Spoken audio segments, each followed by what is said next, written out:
I'm James Cole Morrison. I bitch about it, so you fuckers can listen. Well, popcorn munched, shitty drank. I have just come back from watching The Batman. Oh dear. Oh dearie dear. Oh dearie dear. Oh, you know what? Nah, it wasn't all that bad, to be honest with you. This film has garnered very high praise thus far in its opening week.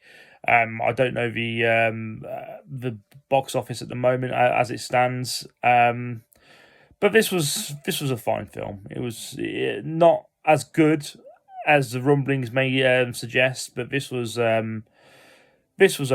To be honest with you, I was going into this film not with necessarily high expectations, but there were certain elements of the film that I didn't sort of like the look of, to be perfectly honest with you. In particular, Robert Pattinson. Now, I know not a lot of people was going to give this guy a fair shake because of the Twilight sort of history and whatnot.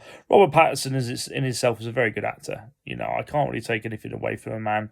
I didn't have much doubt in his abilities. The thing I sort of took umbrage with was the design, really. I don't know if you heard the Thinking and Drinking episode where we speak to one of our good friends, Chris from Free Drinks In.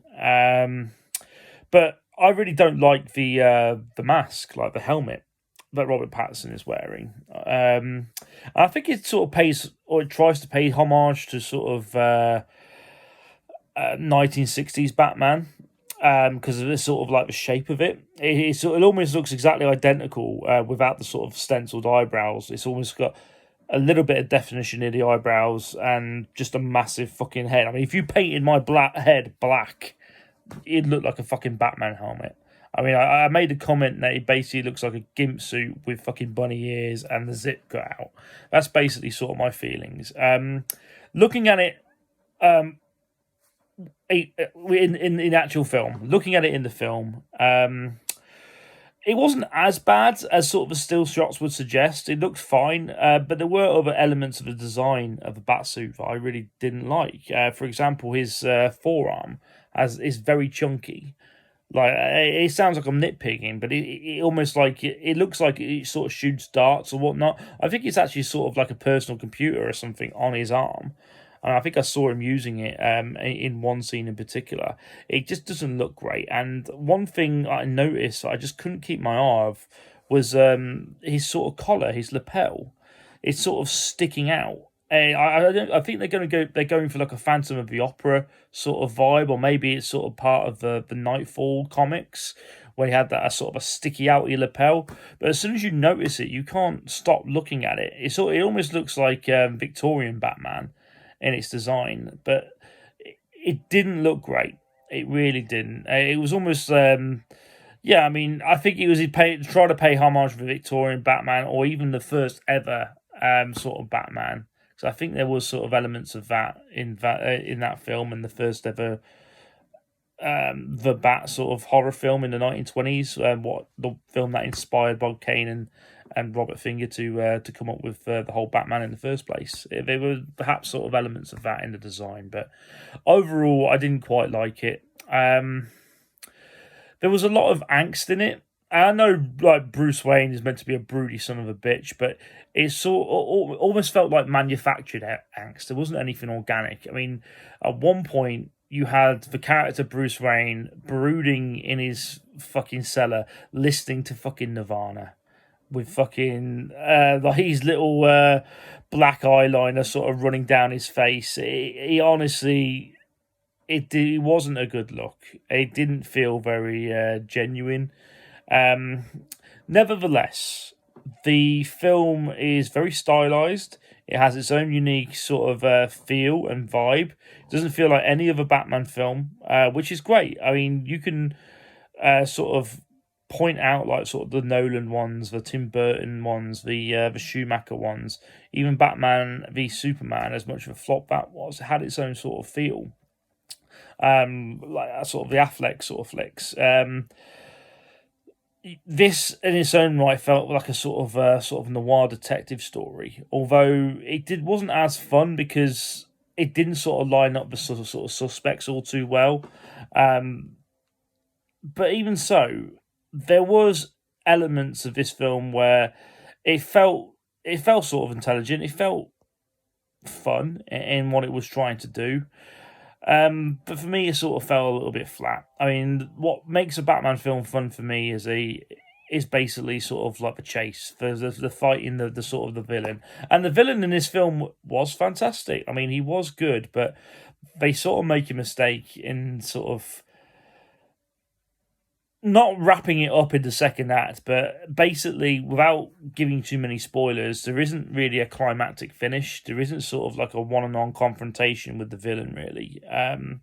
That being sort of a Riddler. The Riddler design itself it was quite haunting. I mean, again, looking at the sort of like the still shots of a design, it looked terrible, like really, really bad, awful wise. Like, yeah, I basically, I I sort of envisioned. I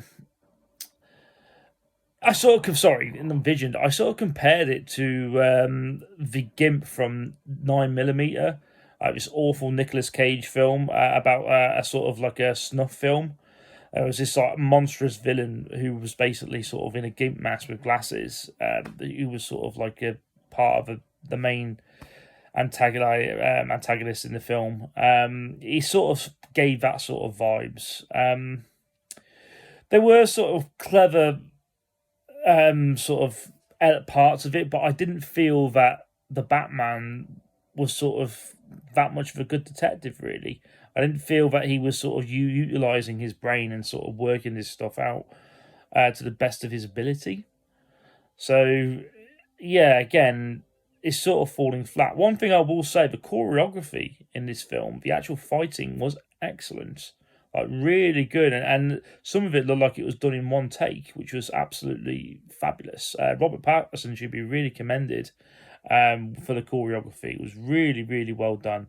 One thing I will say is what really irritated the piss out of me. I mean, you notice in certain Batman films they don't use a lot of guns.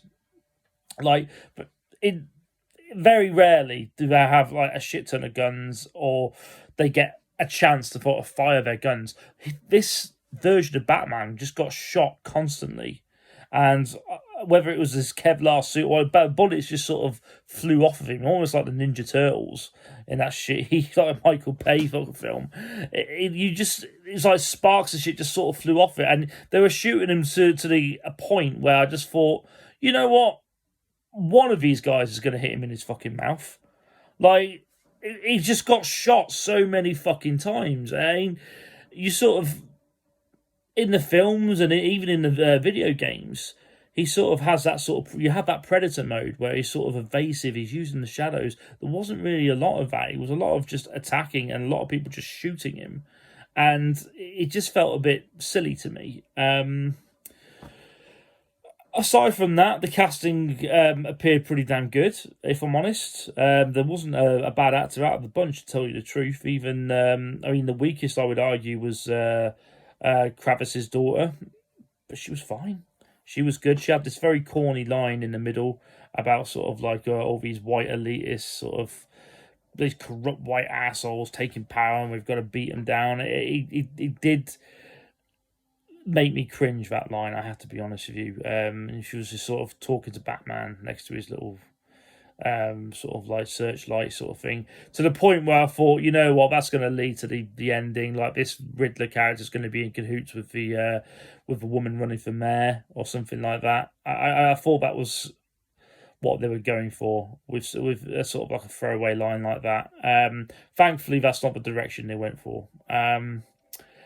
There was a cringe-worthy hint for the sequel during sort of the end of the film, where the Riddler character gets to converse with another person of note.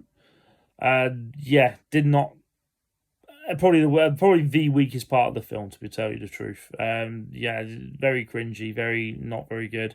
And again, the ending itself, even though it was smart and you sort of felt that the villain kind of got his way a little bit, there was no real confrontation. There was no sort of like almost any stakes really near the end. It didn't feel it didn't feel worth watching, really, to tell you the truth, after a certain point. The Christopher Nolan films are quite long.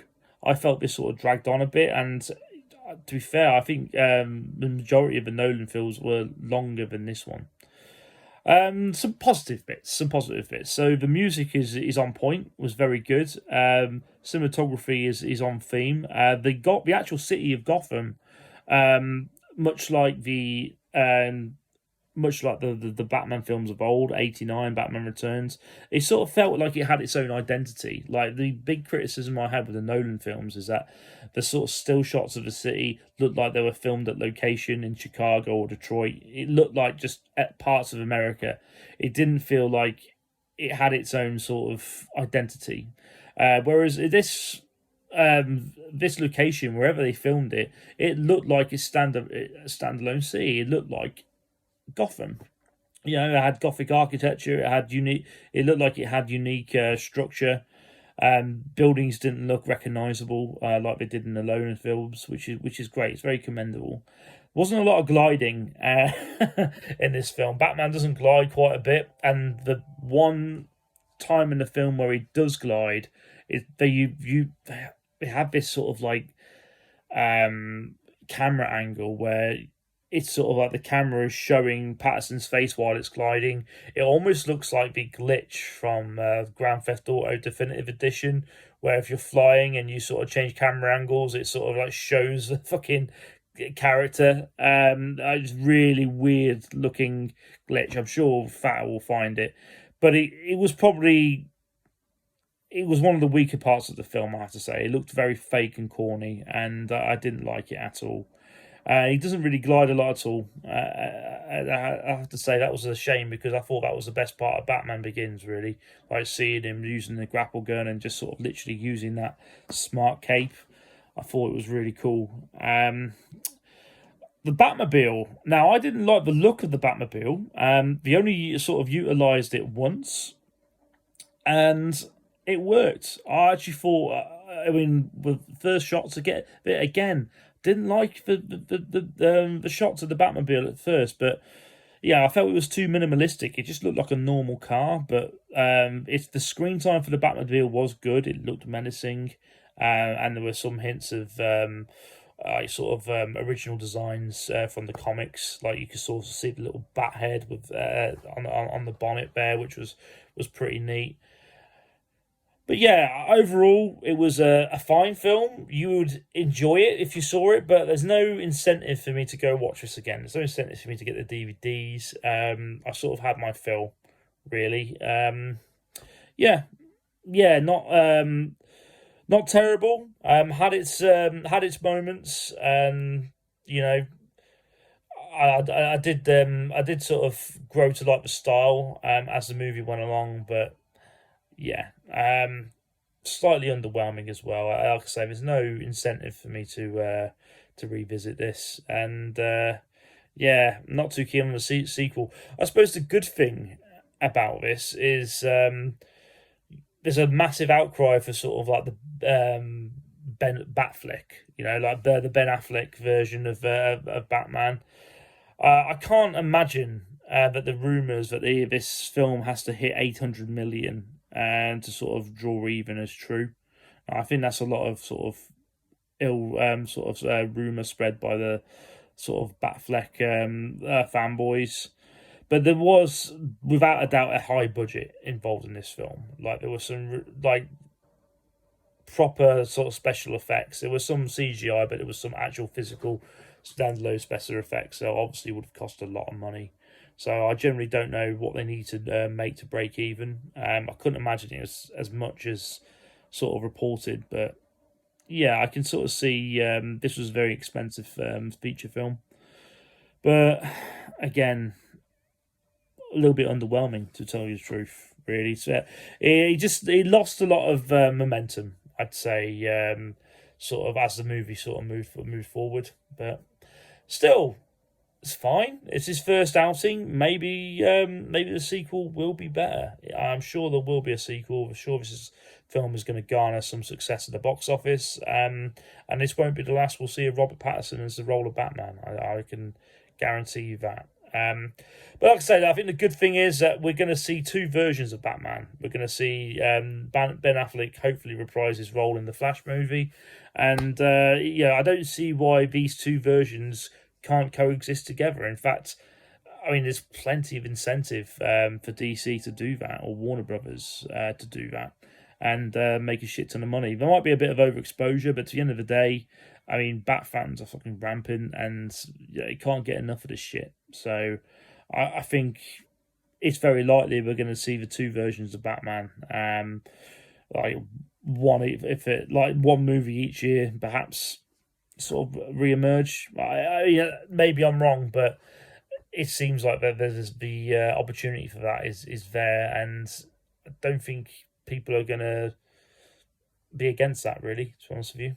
Anyway, this is Morrisonii, and take care, enjoy it. It's a one thumb up for me. Like and subscribe and all that shit. I'll see you soon.